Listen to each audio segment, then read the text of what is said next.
সত্য। এই যে আমরা বলি ফেসবুকে এত বেশি ছবি দিয়েন না ভাই, ছবি তুলেন না, ছবি তুলেন না, বারবার যে বলি নিষেধ করি, কারণ কি জানেন? একটাই কারণ, বিকজ চোখ লাগাটা সত্য। নবী সাল্লাল্লাহু আলাইহি ওয়াসাল্লাম বলেছেন ইন্না আইনাল হক, চোখের নজর সত্য। নবী করিম সাল্লাল্লাহু আলাইহি ওয়াসাল্লাম বলেছেন এটা সত্য, কারণ নবী করিম সাল্লাল্লাহু আলাইহি ওয়াসাল্লাম যা বলেছেন সাদাকাল্লাহু ওয়া সাদাকা রাসূলুহুল কারীম, নবী যা বলেছেন, আল্লাহ যা বলেছেন চিরায়ত সত্য, এর বাইরে কোনো সত্য আছে? খুব সতর্ক থাকবেন, আমি পরে সলিউশন বলছি আপনাদেরকে। আরেকটা বলেছি, নবী সাল্লাল্লাহু আলাইহি ওয়াসাল্লাম বলেছেন চোখের বদনজর এমন সত্য যে একটা উটকে এই রান্নার ডেকচির মধ্যে ঢুকাই ফেলতে পারে। একজন সাহাবী গোসল করছিলেন, গোসল, এটা হাদিসে সহিহ, এই আলেম ওলামা যারা আছেন তারা জানেন যে এই হাদিসে সহিহ।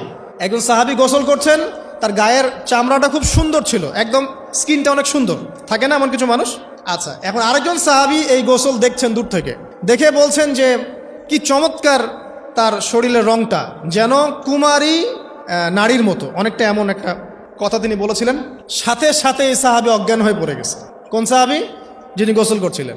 এখন এটার আপনি কোনো ব্যাখ্যা দিতে পারবেন না, তো এখানে কোনো সায়েন্স দিয়ে বা মেডিকেল সায়েন্স দিয়ে আপনি কোনো ব্যাখ্যা করতে পারবেন না। একটা ব্যাখ্যা দিতে পারেন, কিন্তু কেন সেটা হলো সেটা আপনি অ্যান্সার খুঁজে পাবেন না। তো নবী সাল্লাল্লাহু আলাইহি ওয়াসাল্লামের কাছে নিয়ে যাওয়া হলো তাকে। তিনি বললেন যে এই ব্যক্তির ব্যাপারে কি কেউ ভালো মন্দ কিছু বলেছিল? তখন একজন সাহাবী বলেন, হ্যাঁ, অমুকে বলেছে এর স্কিনটা অনেক সুন্দর, ওকে ডেকে নিয়ে আসো। ওকে ডেকে আনা হলো। ডেকে আনার পর নবীজি তাকে অনেক শাসালেন, তোমরা তোমাদের ভাইদেরকে কি মেরে ফেলতে চাও? তখন এই সাহাবী তো অবাক, আমি আবার কখন মারতে চাইলাম ইয়া রাসূলুল্লাহ, আমি তো মারতে চাই নাই, আমি তো খালি বলেছি যে তার গায়ের রংটা অনেক সুন্দর। তখন তিনি বললেন, কেন তুমি সুবহানাল্লাহ বললে না, কেন তুমি মাশাআল্লাহ বললে না? যখন মাশাআল্লাহ বলবেন, সুবহানাল্লাহ বলবেন, নজরটা লাগবে না। আর যখন আপনি মাশাআল্লাহ বলবেন না, সুবহানাল্লাহ বলবেন না, দেখবেন নজর লেগে গেছে।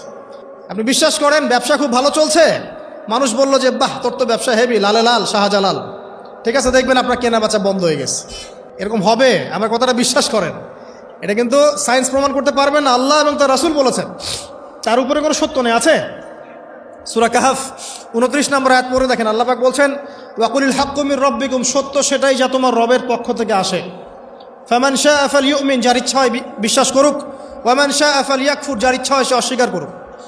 এই কারণে আমরা বলি ফেসবুকে এত বেশি ছবি দেওয়া, এই আই ওয়াশ করা, এই যে শোডাউন করা, হ্যাঁ, ইসলামের কিছু কাজ করলেন একদম মানুষকে না দেখাইতে পারলে ঘুম হচ্ছে না, এগুলো বন্ধ করেন, এগুলো বন্ধ করে দেন আল্লাহর ওয়াস্তে।